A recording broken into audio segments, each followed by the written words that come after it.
నమస్తే అమ్మా. నమస్తే. మీ పేరు? అండాలు ఎక్కడుంటారు? రైమత్ నగర్. ఏం చేస్తుంటారమ్మా? నేను ఇంట్లోనే ఉంటా. ఏం ఖాళీగానే చేయి ఉంటారా? ఖాళీగానే ఉంటా. ఓకే. మరి ఇప్పుడు జూబ్లీహిల్స్ నియోజకవర్గంలో రాబోయే ఉప ఎన్నికల్లో ఎవరు గెలిచే అవకాశం ఉందంటారు? ఏ పార్టీ నుంచి? నవీన్ యాదవ్ ఏ పార్టీ నుంచి? కాంగ్రెస్ ఎందుకమ్మా? మంచి పనులు చేస్తున్నారు కనుక ఇక ఇవాళ గెలవాలని అనుకుంటున్నాం. ఓకే. మీకు ఎలాంటి సమస్యలు తీర్చారని చెప్పొచ్చు? చాలా సమస్యలు తీర్చిండండి. ఓకే. ఆ, మరి ఇదేంటి సంక్షేమ పథకాల్లో సన్నబియ్యం వస్తున్నాయా? వస్తున్నాయండి. అవే తింటున్నాము. అన్ని కొన్ని మంచి పనులు చేసిర్రు. మళ్ళీ కరెంట్ బిల్ కూడా ఉచితంగా ఇచ్చిర్రు. ముందు మాకు ఎంత చాలా కరెంట్ బిల్ వస్తుండే? మాకు వస్తుండే అండి 7, 8 అట్లా వస్తుండే.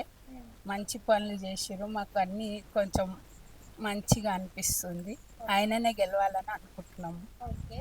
మహిళలకి ఫ్రీ బస్ పెట్టారు కదా, మీరు అప్పుడప్పుడైనా వెళ్ళేసి వస్తారా? ఏంది? Free bus. వెళ్తామండి. అది కూడా చాలా మంచి పని చేశారు. ఓకే. వెళ్తామండి. ఇట్లా ఇన్ని రకాలుగా డబ్బులు మిగులుతుంది కదా, ఎలా అనిపిస్తుంది? చాలా సంతోషం అనిపిస్తుందండి. అందుకే నవీన్ యాదవే రావాలని కోరుకుంటున్నామండి. ఓకే. రేవంత్ రెడ్డి గారి పరిపాలన ఎలా ఉందమ్మా? మంచిగానే ఉండండి. అన్ని బాగానే చేస్తున్నారు ఓకే. మళ్ళీ కూడా రేవంత్ రెడ్డి గారే కావాలంటారా? అనుకుంటున్నామండి. ఎందుకు? మంచి పనులు చేస్తున్నారు కనుక ఆయననే రావాలని కోరుకుంటున్నాం. Thank you. అంతే. Subscribe us and press the bell icon for more interesting updates.